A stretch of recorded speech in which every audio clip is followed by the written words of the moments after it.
அதிமுகவில் கிளை செயலாளர் கூட பொதுச் செயலாளராக முடியும், ஆனால் திமுகவில் முடியுமா என வினா எழுப்பியுள்ள அதிமுக பொதுச் செயலாளர் எடப்பாடி பழனிசாமி, திமுக அரசு தமிழ்நாட்டை கடன் வாங்குவதில் முதல் மாநிலமாக மாற்றியுள்ளது எனவும், தமிழ்நாட்டில் நடைபெற்று வரும் குடும்ப ஆட்சிக்கு முற்றுப்புள்ளி வைக்க வேண்டும் எனவும் தெரிவித்துள்ளார்.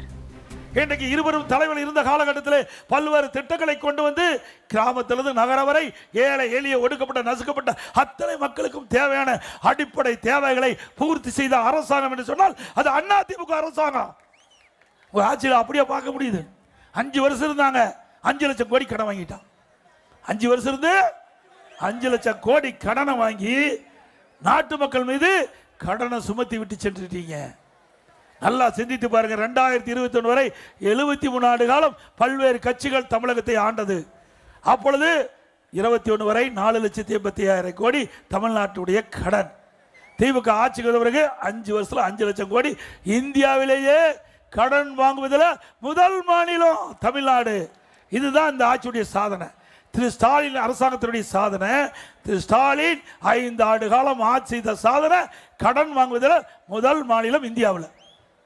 இப்படிப்பட்ட அரசாங்கம் தேவைங்களா? அந்த கட்சியில் உழைத்து உழைத்து ஓடா போனவர்களுக்கெல்லாம் வாய்ப்பு கிடையாது.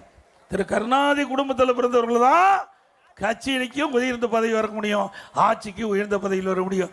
அப்படிப்பட்ட கட்சி நாட்டுக்கு தேவையா? அண்ணா திமுக அப்படி இல்லை.